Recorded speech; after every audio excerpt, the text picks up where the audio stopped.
Vi går in på de sista veckorna på den här säsongen. Det är dags för Stanley Cup-final i NHL-hockeyn och vi i Längdsargen podcast, vi ska såklart snacka upp den. Det här är Peter Ekholm och med mig har jag också Hampus Duvefelt. Hur är Stanley Cup-febern hos dig, Hampus? Ja, nej, den börjar komma. Den är i tilltagande, skulle jag vilja påstå. Det är de här traditionella ett par dagar nu mellan konferensfinalerna och Stanley Cup-finalen som man hinner liksom återhämta sig lite. Men jag tycker ändå, jag gillar schemat. Det känns som att det kommer relativt fort nu. Tidigare har det varit kanske 3, 4, 5 dagar innan uppehåll sådär. Men nu, ja, det börjar bli dags. Ja, men de här konferensfinalerna gick ju ganska smidigt ändå, får man väl ändå säga, rent antal matchmässigt. Det var inget snack i någon av serierna till slut. Nej, precis. Det är ju svårt att säga att det är någonting annat än välförtjänta finalister, för det var ju verkligen att de gjorde processen kort med sina motståndare i konferensfinalerna. Det är mer så än vad man hade kunnat vänta sig, helt klart, skulle jag påstå. Men det ska vi ska väl kanske avhandla det lite mer ingående. Ja, men verkligen. Det ska vi absolut göra i det här avsnittet där vi ska snacka upp finalserien mellan Carolina Hurricanes och Vegas Golden Knights. Vi ska också gå igenom lite snacksar från ligan den sista tiden. Bland annat den här herren ska vi gå in på lite närmare så småningom. Och så ska vi snacka, vi kanske ska börja med det. Det var ju ändå en stor final igår i hockeyvärlden. Hockey-VM avgjordes. Schweiz mot Finland. 0-1 i sadden. Konsta Helenius, Buffalo Sabres forwarden, klev fram när det gällde som mest för Finland och sköt deras första guld sedan 2022. Och Schweiz, ännu en gång, tredje raka nederlaget i en final, tredje raka gången de inte gör ett enda mål i en final och de får nöja sig med silver en gång till. Vad är dina takes från hockey-VM-finalen? Ja, först och främst att den där Konsta Helenius som man kanske inte hade järnkoll på honom, säg inför den här säsongen, har ju verkligen utmärkt sig som någon. Jag menar, Buffalo kastade in honom lite hipp som happ där under Stanley Cup-slutspelet här och han gjorde det bra direkt. Han gjorde, tror jag, 2 mål på 4 matcher, visade liksom att han inte har några problem med den stora scenen, så att säga. Och sen så kliver han direkt över då till VM och sätter det avgörande målet i finalen. Jag tror att han hade mål i 3 matcher i rad dessutom, så att oerhört spännande spelare ur ett finskt perspektiv, eller generellt NHL-perspektiv också, Konsta Helenius. Han är ju bara, är han 20, 21? 20, ja. 20, 21. Ja. Så att, som om Buffalo behövde ännu en ung supertalang så har de det i Helenius. Så det är häftigt att det var han som fick göra det. Kul för Barkov får avsluta med ännu en titel efter att inte fått spela på hela säsongen då, så kliver han in i VM och leder det laget till vinst. Men han är ju sådär Barkovsk som bara han kan vara också i det här VM. Trots att han inte har spelat på så länge så är han ju grym hela turneringen igenom. Ja, om det fanns några Panthers-fans som var lite så här oroliga, bara kommer han vara densamma? Ja, exakt. Det verkar som det. Men alltså Schweiz, det är som du säger. Ja, det gör ju ont att se dem efter slutsignalen. De är ju nära också på att avgöra, liksom, ha ett ripskott i inledningen av förlängningen och får inte till det sista lilla ännu en gång. Och nu hade de också 10 000 fans på läktarna som ändå var där för dem och stötta. Men nej, det var ju upplagt för... Det vill sig inte. Upplagt för folkfest, verkligen. Och jag tror att är det Nino Niederreiter bland annat som nu har varit med, jag ska se om jag kan plocka fram hur många, om det är 4 eller 5 finaler. De har ju, jag tror det är 5 finaler, det är ju 13 och sen är det ju 18, 22, 23, 24, 25. Det är 5 finaler, tror jag. 5 finaler, just det. Ja, för Sverige var ju 13 och 18 mot just Schweiz då. Och sen då nu 3 raka finaler. Så 5 i rad. Eller precis. 5, för Niederreiter då. Ja, Niederreiter har varit med och torskat 5 VM-finaler. Det måste vara riktigt jobbigt. Det är tungt. Men Norge då? första bronspengen, första medaljen i ett AVM någonsin för vårt grannland. Det är ju ett sånt här härligt bevis på vad lagkemi någonstans gör för ett helt mästerskap. Ja, och då hade de inte ens Mats Zuccarello med, alltså deras största egentligen genom tiderna. Han var inte ens med i truppen, så att otroligt styrkebesked, och som du säger, men en sån här en typisk en grupp som kommer samman och uträttar någonting stort. Sen kanske det inte är så att liksom Norge kommer att vara en medaljkandidat varje år, men men det är ju en spännande tid i Norge och hockeyn. Just de har ju ett par talanger här som kommer fram. Sten Solberg i Anaheims organisation ju. Tinus Lukobla nu som gjorde bejublad SHL-debut i vintras med Leksand och ska spela för Rögle till hösten. Kanske sätter vi en parentes där, om inte nu Toronto Maple Leafs vill plocka över honom efter den här turneringen som han har gjort. Han blev lite sugna.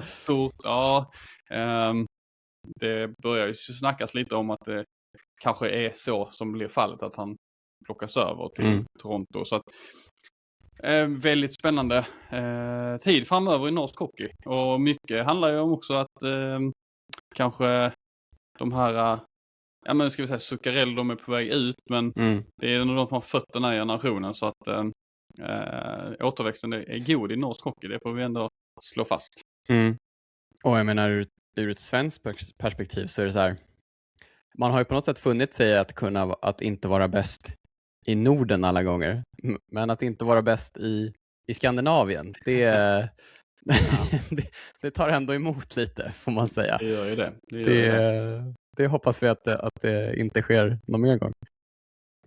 Mer hockey-VM får ni på nl.com/sv senare under måndag. Du ska leverera 10 stycken spaningar från hockey-VM, Hampus. Det ska vi se fram emot att läsa. Nu vänder vi blad från hockey-VM och tittar lite till på vad som har hänt runt om i ligan sen vi pratade sist. Och vi kan börja med Malkin som inte ger upp karriären. Han stannar 1 år till i Pittsburgh, blev klart här för några veckor sedan. Och den här generationsväxlingen som Penguins har aviserat någon gång ska komma ordentligt, den kommer inte direkt nu till hösten i med Malkins kontrakt.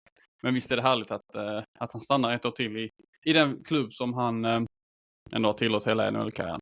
Ja, det är en sån här klassisk one more year.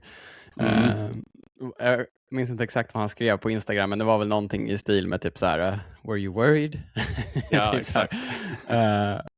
Man kan ju säga att min spaning om att han skulle spela i Washington 1 år nästa säsong, den åldrades som sur mjölk. Ja, den kan vi knyckla ihop och det är det farliga när man sticker ut hakan sådär. Man får sig ofta en smäll. Men så är det. Men det är klart det är kul liksom. Vår generation, vi är ju jämngamla. Vi har ju ändå på något sätt växt upp med Crosby och Malkin som symboler för Penguins. Så att det känns ju på något sätt, så länge de spelar där så är allting rätt i världen. Och då är inte vi gamla heller. Nej, det är vi inte. Inte så gamla som folk vill tro kanske. I alla fall. Exakt. Nej, men Malkin är otroligt stort ju såklart att han får vara kvar en gång till, eller 1 år till här i Penguins. Jag tror denna är från Winter Classic 2011, så den har varit med ett tag i den här tröjan. Då var ju liksom Malkin en av de absolut bästa i hela ligan. Det är han kanske inte längre, men han håller ju fortfarande hög klass såklart för detta Penguins som verkligen fortsätter att gnugga på med de här äldre spelarna. Ska det spännande att se vad de kan bygga på från den här gångna säsongen till hösten då. Det blir nog ett slutspels framträdande och lite sådär. Så att, spännande och kul att Malkin är kvar. Vi kan ju också gå igenom, det finns ju ett par lag som fortfarande letar efter tränare. Toronto Maple Leafs har ju sparkat Craig Berube och letar intensivt. Edmonton Oilers sparkade ju Chris Novlar efter deras uttåg mot Anaheim. Lite överraskande kanske ändå. Han har ändå gjort det bra sedan han kom in där efter Jay Woodcroft från AHL, Rangers AHL samarbetsklubb. Och nu ska Oilers bygga nytt igen med 2 år kvar på McDavids kontrakt. Det känns ju som att trycket är högt på att det ska lyckas nu. Ännu högre nu när att det ska lyckas. Ja, nej, men just de två lagen du nämner, det är ju två lag som jag skulle säga att de är lite på jakt kanske efter olika saker.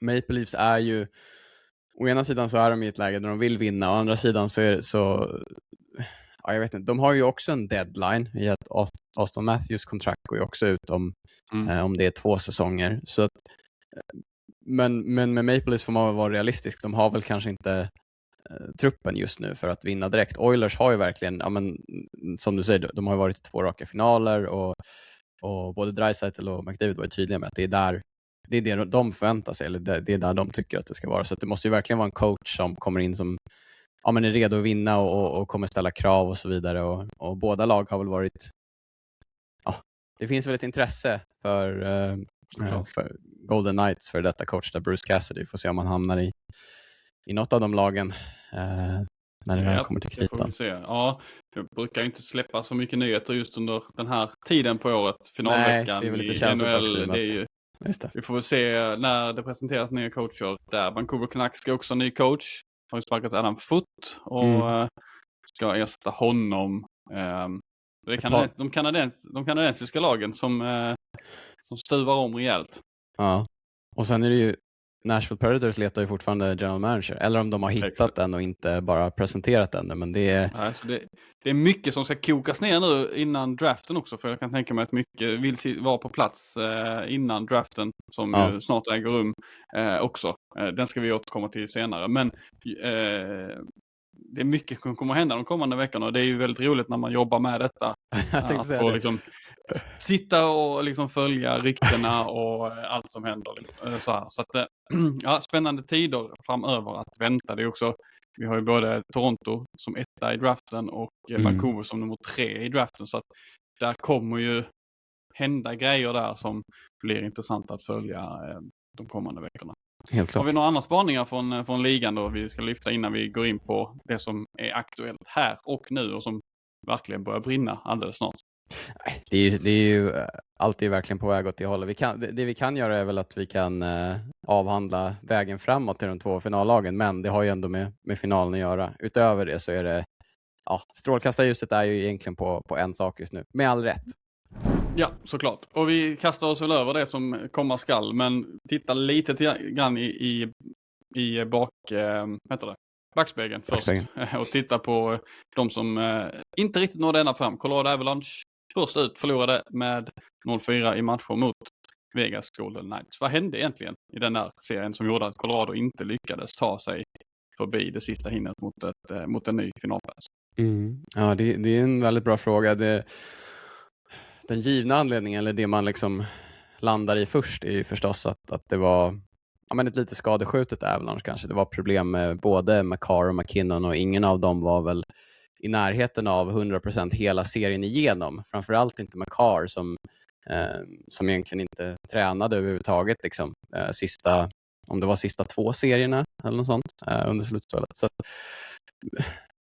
man hade ju byggt upp Avalanche som den här lagmaskinen som var ostoppbara, men de blev väl lite exponerade kanske att de var ganska mycket beroende av framförallt Makar men även McKinnon, för det var ju egentligen ingen utöver de här 2 som verkligen klev fram och greppade tag i det i ett läge när Avalanche kanske behövde det. Vi ska inte gå händelserna i förväg, men säg i ett finallag som Hurricanes till exempel, där har ju inte heller storstjärnorna typ Sebastian Aho eller Seth Jarvis, de har ju inte varit de som har visat vägen, utan där har ju varit typ en andra kedja som har, och Avalanche hade väl aldrig riktigt det, utan det blev väl ganska tydligt att ja, men det är de stora McKinnon och Makar som fortfarande ska göra det, och det lyckades de inte med nu. Nej, de gjorde inte det. Fick inte riktigt igång alls det där snabba, starka tempo, höga spel som de har stått för och heller. Inte bara för att stjärnorna inte levererade, men nej, det kom inte riktigt upp i nivå som man trodde och förväntade sig, och då blir det lätt uttag mot ett väldigt bra Vegas i det här slutspelet också. Vi ska gå in på dem närmare alldeles snart. Men framtiden då för Colorado, det ser ändå ut som att det kommer fortfarande vara ett topplag. Det får vi ändå tro, va? det är svårt att säga annat när de vann President's Trophy så överlägset som de gjorde och ändå vann 2 slutspelsrundor. De är ett lag där alla är typ mellan 25 och 35 i den här klassiska vinna nu-läget. Men jag vet inte, tror du att det finns en risk att de gör någonting drastiskt där? Alltså jag menar, vi har pratat om lag som är ute efter nya coacher sådär, men vad tror du, sitter Bednar säkert? Eller tror du att det kan bli en liten sån här... Det är en svår fråga. Det är lite som att fråga om John Cooper ska ha kvar i Tampa Bay Lightning. Det är ju, visst? Det är coacher som har lyckats bra över väldigt lång tid, förutom det sista lilla. Vi hade också till exempel förra säsongen på Peter Bohr i Dallas som också lyckades under ett par säsonger och tog dem långt, men inte det sista steget. Bednar har ju tagit dem till det sista steget. Och har vunnit Stanley Cup 2022 va, med just Colorado. Så att flytta på honom i detta läget är väl kanske lite drastiskt. Han har ju spelarna med sig. Det är inte det handlar om. De har ett spelsätt som egentligen inget lag kan rubba på. Det har vi sett under grundserien. Lite oturliga studsar. De förlorar en match väl fram till, en match mot Minnesota fram till conference-finalen. Så att, att drastiskt flytta på Bednar nu, det tror jag inte. Men Makar har ju ett kontrakt som går ut också om något år. Och det är kanske då man ska börja titta på, men hur ska vi göra det här? Så att, frågar du mig, nej, flytta inte på Bednar. Låt han köra något år till, för det finns kapacitet i det här laget. Nu har ju också Landeskog kommit tillbaka ordentligt. Har fått en grundserie i sig, kan säkert steppa upp nästa säsong ännu mer. Det finns ändå ett par unga killar som kommer in underifrån som gör det här laget lite mer spännande också. Det är inte bara veteranerna som ska kunna göra det. Så att, håll fast vid Bednar. Ja, jag är nog med det där. Det hade ju varit väldigt drastiskt. Det kanske så här hade varit att skicka ett budskap, men jag vet inte om det där, och de spelarna är sådana som behöver ett budskap, utan det är så här, de vet vad som krävs för att vinna. Men man kan ju säga att om Avalanche hade agerat drastiskt, det hade ju kunnat bli en riktig karusell då på tränarmarknaden. För jag gissar att om Bednar skulle bli tillgänglig, då tror jag att lag som Vancouver, lag som Toronto, lag som Edmonton kanske tänker om i sina tidigare planer och bara liksom det är klart. Knögglar ihop pappret och kastar det och liksom går, okej, nu är det du som gäller, Bednar. Så att, men lite så, men det blir det ju. Men tror du att det kanske är därför det har dragit ut lite på tiden, att man kanske sitter och väntar lite på att se vad som kan bli tillgängligt? Nej, jag tror bara man gör en grundlig undersökning här nu från alla de här lagen och ser men vad finns det tillgängligt och vad behöver vi för att ta nästa steg. Jag tror bara man gör det ett noggrant arbete.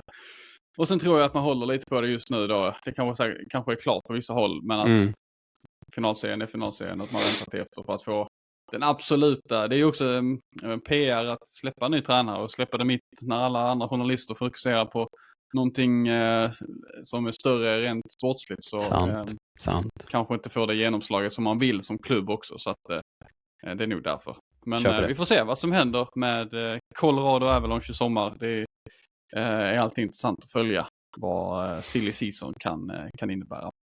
Montreal Canadiens, de kommer nog inte göra så med Martin Saint-Louis i alla fall. Nej. För det är ju en coach som verkligen har fått spelargruppen där på rätt köl. Nu kom de till en konferensfinal första gången sedan 2021. Hade ingenting att sätta emot Carolina Hurricanes visserligen. Men det var ett tufft slutspel för Montreal. 7 matcher mot Tampa, 7 matcher mot Buffalo.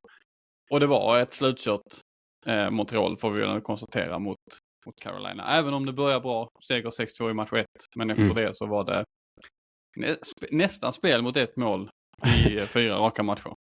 Ja, alltså Vegas svepte ju Colorado på västra sidan och det var ju 4 raka liksom. Jag undrar om inte serien mellan Carolina och Montreal var alltså mindre jämn, alltså mer dominans i den serien. För visst, första matchen, men då hade väl Carolina suttit och vilat i typ 2 veckor liksom.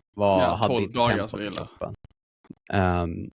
Men efter det så var det ju som du säger, det var inget snack om det. Alltså, jag vet inte.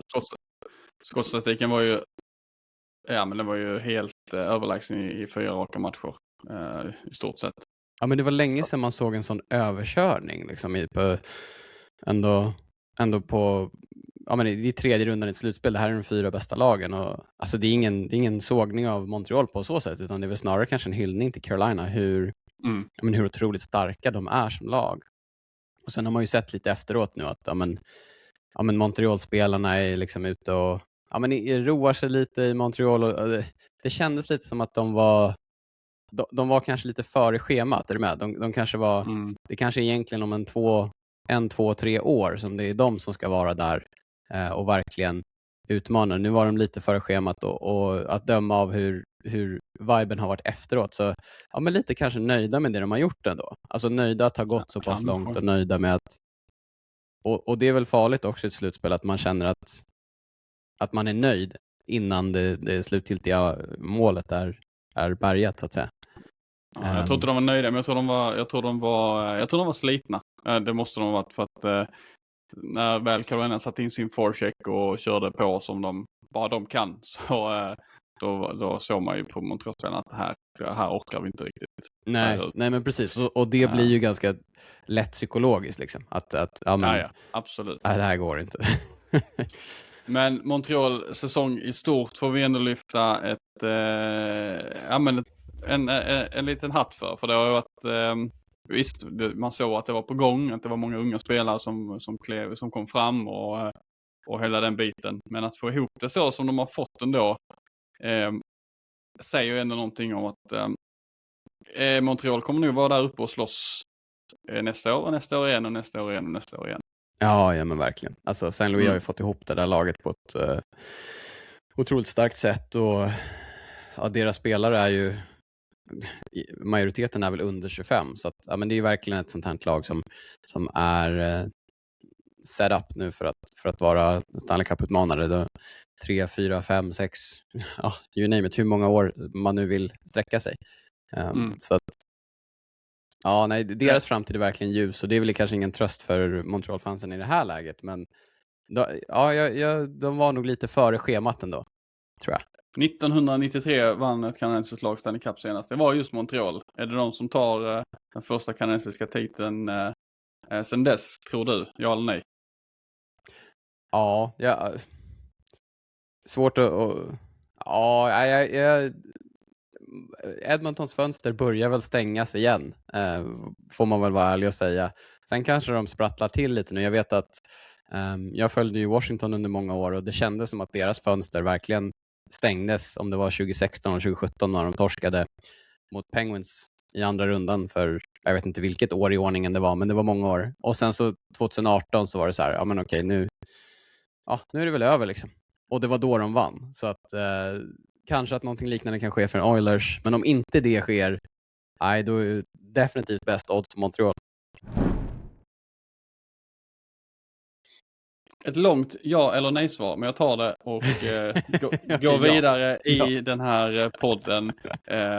Vi ska snacka upp Stanley Cup-finalen och vi ska göra det och ställa Carolina mot Vegas mot varandra, lagdel för lagdel, X-faktor mot X-faktor, och sen motivera varför de till slut går hela vägen. Och om vi börjar på målvaktssidan, Hampus, så kommer vi väl få se Fredrik Andersen i Carolina mot Carter Hart i Vegas Golden Knights.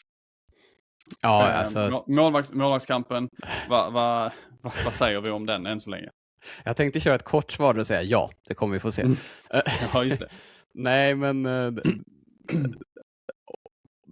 av de lagen som är kvar eller var kvar i slutspelet, så det här är de 2 lagen som har kört stenhårt på men bara en målvakt, ingen rotation överhuvudtaget. Så att det är ju Andersen och Hart som kommer starta, helt klart. Och det är också de som har gjort skäl för att vara ohotade ettor. Jag menar, Andersen ligger på 93,1%. Han har legat ännu högre, har väl haft lite, ett par matcher som var lite sådär. Framförallt så Carolina släpper inte så mycket skott, så det är lite tacksamt och otacksamt. Om de släpper liksom 11 skott per match men det är bra chanser, då är det så här, då kanske han släpper 1 eller 2 och då är ju statistiken nere i botten liksom. Men ja, han har bra stats. Carter Hart har också bra stats, 92,4%. För en gångs skull en riktig målvaktsmatch. Många av de senaste årens Stanley Cup-final har känts lite som att ja, jag vet inte. Inte lika tydliga ettor, inte lika... Okej, Bobrovski kanske. Ja, Bobrovski har ju varit... Ja. Men han har ju också varit... Han har ju nästan varit... Alltså om Edmonton har haft problem med... Ja, men om de har problem att välja målvakt så har ju Paul Maurice och gänget i Florida... De har ju inte behövt det. De har inte ens behövt tänka på vem som ska slå mål. De vill bara ringa in Bobrovskis nummer på tavlan och så låter det stå där. Bara inte sudda ut det under en hel slutspels run. Men medan Edmonton har slitit ut på sina whiteboardpennor när de har bytt målvakt fram och tillbaka, och det har varit Skinner och det har varit Campbell och det har varit vem det nu än har varit, Ingram och sådär. Så att, det är som du säger, det är en målvaktsmatch. En kul målvaktsmatch. Men om vi då ska ta ut vem har sett bäst ut än så länge och vem har fördel in i den här matchen, tycker du? Jag tycker ju att det är Fredrik Andersen som haft en liten strulig tid bakom sig med blodpropp och missade matcher och spelar bara 35 matcher under grundserien, men ja, ser ut som att han är i sin bästa form någonsin just nu, så att, det är kul. Han är ändå 36 år gammal, eller ung, så att right. Fredrik Andersen går väl in med lite så, ja, men favorit till att kunna bära sitt lag hela vägen. Ja, det är ju kanske fördel Andersen, men jag är fortfarande lite fast i det här. Jag kikade nu inför här liksom hur hans siffror egentligen såg ut under grundserien. Alltså, jag blir bara lite förvånad över, eller i chock om man får säga, hur stor skillnad det är. Alltså 87% var han nere på under grundserien. Och visst, det kanske fanns bakomliggande anledningar, men en sving på 6% från 87 till 93, det föder på någonstans liksom en tanke i bakhuvudet hos mig att väntar finns det ett fall framför liksom? Kommer han sjunka tillbaka till den här nivån som ändå var hans ihållande nivå under grundserien? För det får man ju säga, han spelade ju drygt 30 matcher, som du säger 35.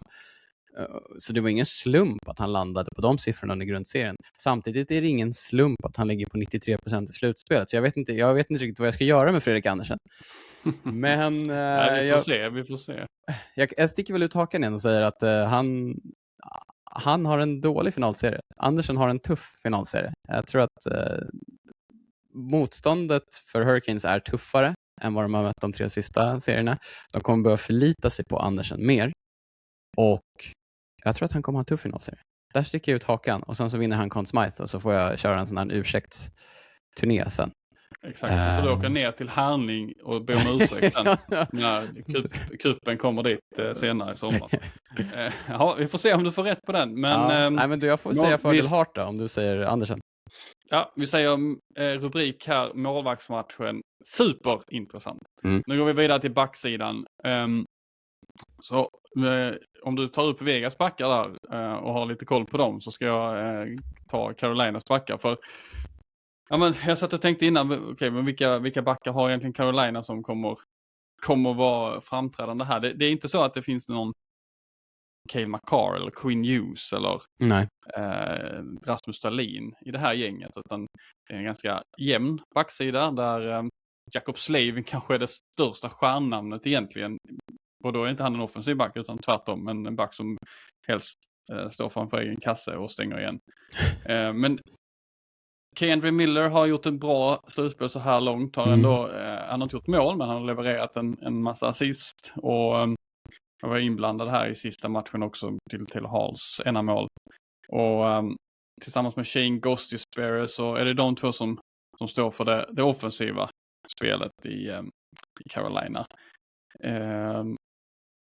Och sen då Jacob Slavin, superviktig här nu för att få bukt på Mitch Marner bland annat ju. Och kunna stänga ner Vegas toppspelare. Och sen är det ju Jalen Chatfield har väl inte aura att vara en supertoppback än i ligan, men också viktig för det här laget. Så att backsidan Carolina sticker väl inte ut, men har en otroligt viktig uppgift framför sig, om man säger så, i den här finalserien. Vad säger du om Vegas backar? Nej, men jag tänkte bara, alltså, om det är någon av Hurricanes backar för att kapa in så har jag varit väldigt imponerad av Keandre Miller som har gjort en otrolig resa från den back han var i Rangers till den back han är nu i Hurricanes. Det är som natt och dag. Det är som att han har låst upp någonting, eller att tränaren där, Rod Brind'Amour, har låst upp någonting. För han sa ju, Brind'Amour sa till honom när han kom hit att men om jag inte visste någonting om dig, vilken back vill du att jag ska se det som? Eller vilken är den spelare du vill att jag ska se? Och han verkar verkligen ha tagit till sig det och gjort en helt otrolig slutspelsrun hittills vad jag har sett och vad jag tycker. Men i övrigt, precis som du säger, det är ju rätt anonymt så. Tvåvägsbackar. Ja, men exakt. Och det är väl ändå, har ju sin charm det också. Ja. Nej, men för Golden Knights, de har ju en ganska tydlig, framförallt en väldigt tydlig topp 4, men också en relativt tydlig etta i Shea Theodore som gör det mesta. Han har varit där länge. En av liksom fundamenten där, pelarna i Golden Knights, och särskilt kanske sedan Alex Pietrangelo mer eller mindre avslutat karriären. Han står ju på långtidsskadereserven. Vi får väl se om han gör comeback någon säsong här framöver, men känslan är väl att han kanske har gjort sitt inom den professionella ishockeyn. Och då blev ju Shea Theodore en desto viktigare pjäs för Golden Knights, och hittills har han ju verkligen levt upp till det. Och han snittar ju nästan 26 minuter hittills i slutspel per match. Han har gjort mest poäng av Golden Knights backar, 11 poäng på 16 matcher. Så att han är deras tydliga nummer 1. Och sen så har de ju en tydlig 4. Om man säger, inkluderar Theodore den, så har de ju Noah Hanifin och Rasmus Andersson och Braden McNabb. Och Andersson är intressant där för att han kom ju in från att ha varit typ relativt tydlig etta i Flames. Alltså han har ju den erfarenheten av att vara den back som ett lag förlitar sig på. Och nu att komma in då och vara 2 eller rent av 3 i hierarkin är väl säkert en omställning, men en som han tycks trivas rätt bra med. Liksom att inte vara behöva bära lasset på egna axlar på så sätt. Och sen så känner han ju Hanifin tidigare, de har spelat tillsammans i Flames. Så att han har ju verkligen, det tog ett tag för honom att komma in i det, upplevde jag, när han kom till Golden Knights i den här bytesaffären. När Andersson kom in så blev det väl en liten svacka där för Golden Knights, men nu har han verkligen hittat det. Och sen bortom den här topp 4 så har de ju roterat lite. Caden Korczak, Dylan Coughlin, Ben Hutton och Jeremy Lawson. Inte helt 100 på alla uttal där, men det är verkligen en tydlig 4 för Golden Knights. Ja, den är betydligt tydligare än Carolinas säkert. Men är det Vegas som har edgen också, tycker du då, i backuppsättningen just? Känns som det är lite tyngre artilleri i Vegas än Carolina när man tittar på pappret. Ja, men på pappret skulle jag säga att det är fördel Golden Knights, men jag har bara varit så imponerad av Miller. Alltså, look out nästa säsong, för då kan han spela sig in i den här konversationen om första backar i ligan. Men ja, vi ger det till Golden Knights. Ja, det gör vi. Lite fördel Golden Knights här, lite fördel, jämnt då, skägg i målvaktssidan än så länge. Nu blickar vi mot forwards.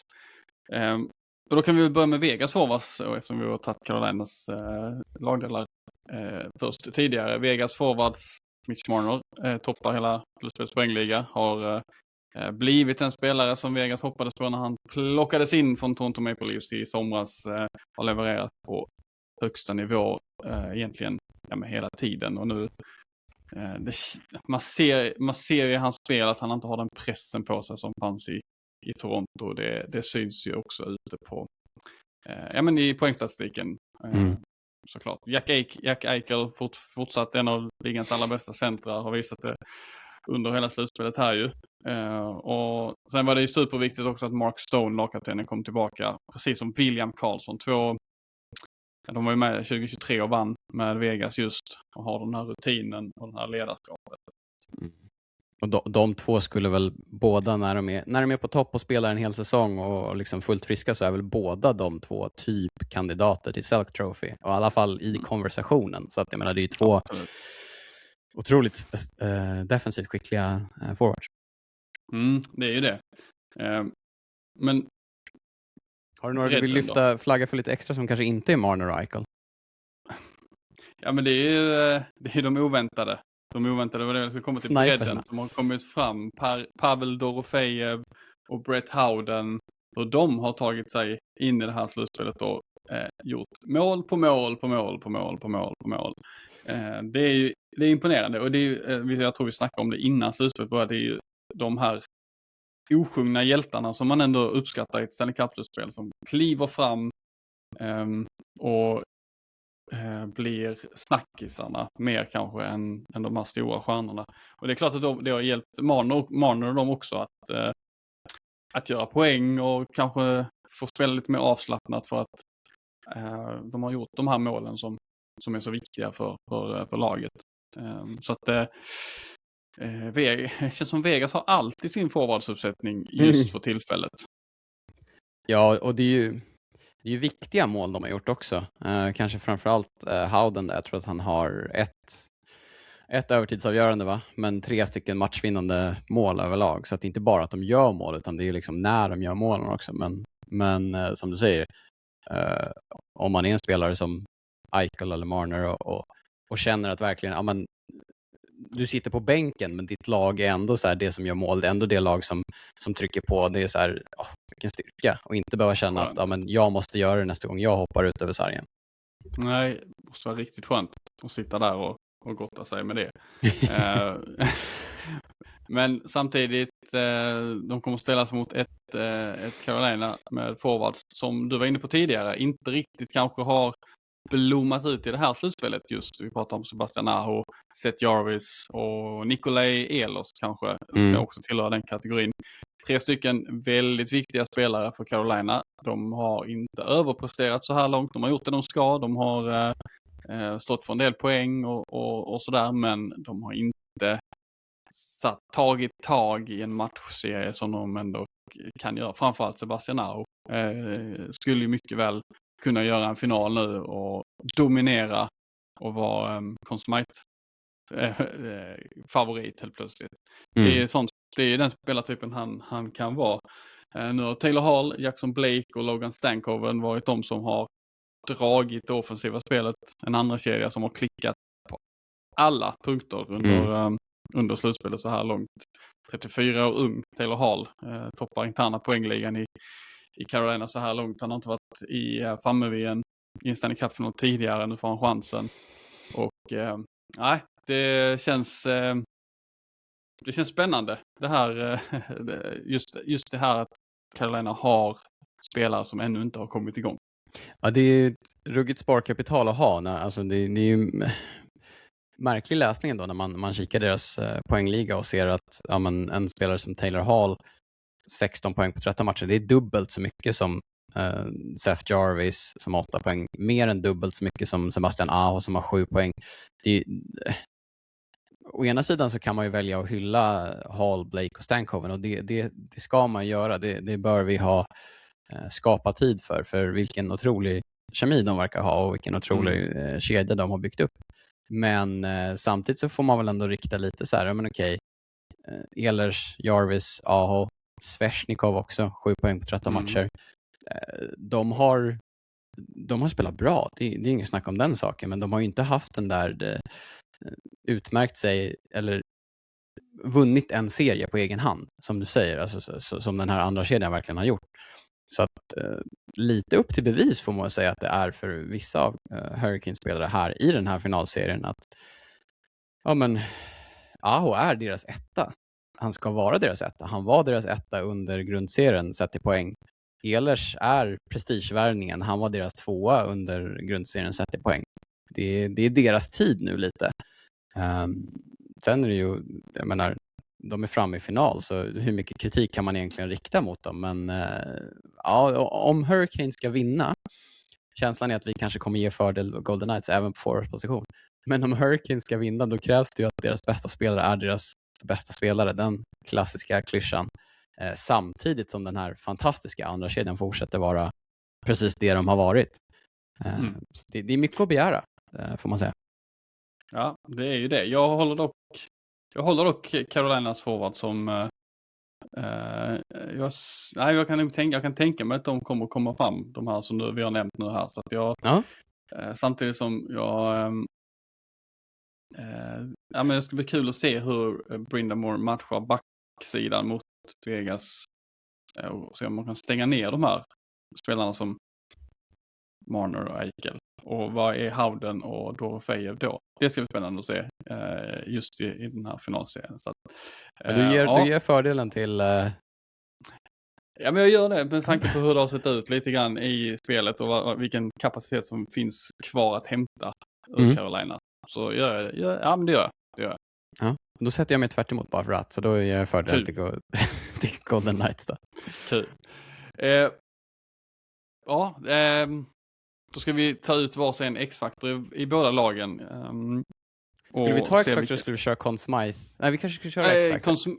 X-faktor sa vi till slut ändå när vi pratar om båda två. Men vi kör en X-faktor. En spelare eller en statistisk grej som kommer att sticka ut för båda lagen.